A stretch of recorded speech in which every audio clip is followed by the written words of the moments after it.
Welcome to Ancient Chronicles, where untold stories from the past come to life. Did you know that the first permanent English settlement in America came so close to failure that colonists ended up eating their own animals, their shoes, even the leather from those shoes? This is the story of Jamestown, founded in May 1607. A tale of starvation, war, survival, and an unexpected alliance with a native tribe that changed everything. In the midst of desperation and death, a young girl named Pocahontas would help reshape the destiny of an entire nation. Get ready for a powerful journey through one of the darkest and most revealing chapters in American history. In the early 1600s, 3 English ships, the Susan Constant, the Godspeed, and the Discovery, sailed across the Atlantic, carrying over 100 settlers to the New World. Their destination was Virginia, a land promised to be rich, fertile, and full of opportunity. Backed by the Virginia Company, these men came chasing gold, glory, and expansion for the English crown. But when they landed along the Chesapeake Bay and began building a settlement on the banks of a swampy river, reality hit hard. They named the place Jamestown, but the land was far from ideal. The soil was salty and poor for farming. The water was undrinkable. Mosquitoes brought deadly diseases. Within weeks, settlers started falling sick with dysentery, fever, and infections. They weren't farmers or survivalists.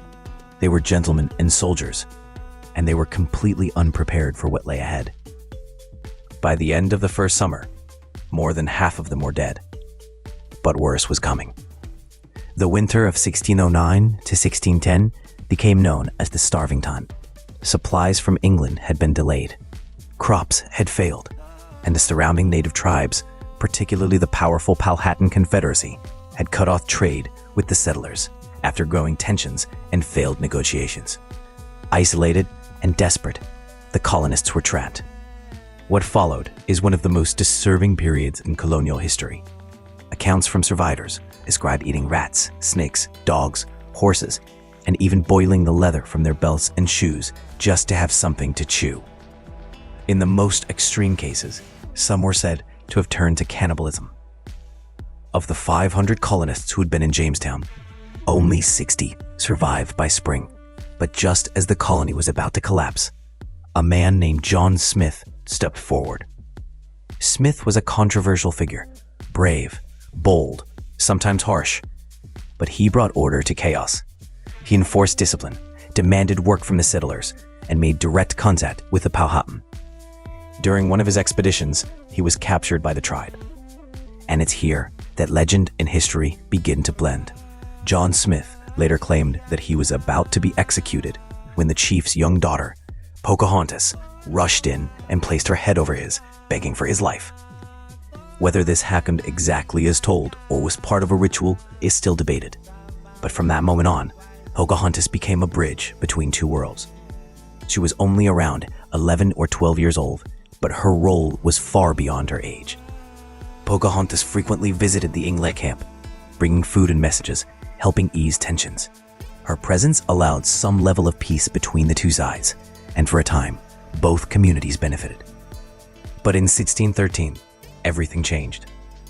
Pocahontas was kidnapped by the English in an effort to pressure the Powhatan into agreeing to peace terms. She was taken to Jamestown, where she was taught English, baptized as Rebecca, and eventually married John Rolfe, a widowed English colonist. Their marriage was more than symbolic. It helped establish a period of peace and cooperation that lasted for several years. It also served as a powerful story for England, a savage girl turned Christian lady, living proof that colonization could bring civilization. Pocahontas traveled to England, where she was presented to King James and the royal court. She is paraded as a success of the New World Project. But behind the polished image, she was a young woman far from home, caught between two worlds. She died in England at the age of just 21. Back in Jamestown, her husband John Rolfe had begun cultivating tobacco, the plant introduced through native traditions. This crop became the colony's economic salvation. Demand in Europe exploded, and Jamestown suddenly had something valuable to export. Plantations spread, More settlers arrived, and the struggling colony began to grow. But this prosperity came at a cost. Native lands were taken, peace treaties were broken, and conflict returned.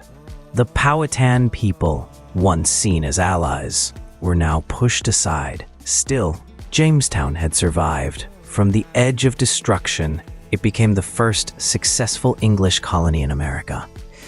It laid the foundation for what would eventually become the United States. But its story is far from heroic. It's a tale of desperation, misunderstanding, exploitation, but also of resilience, adaptation, and unexpected alliances. Jamestown reminds us that history is rarely black and white.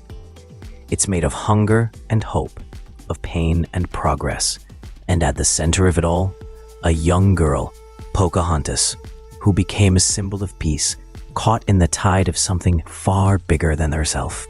If this story moved you, hit the like button, subscribe to Ancient Chronicles, and share this video with someone who loves history that's raw, real, and unforgettable. And tell us in the comments, what forgotten story should we explore next? Thanks for watching, and remember, the past is full of secrets waiting to be discovered.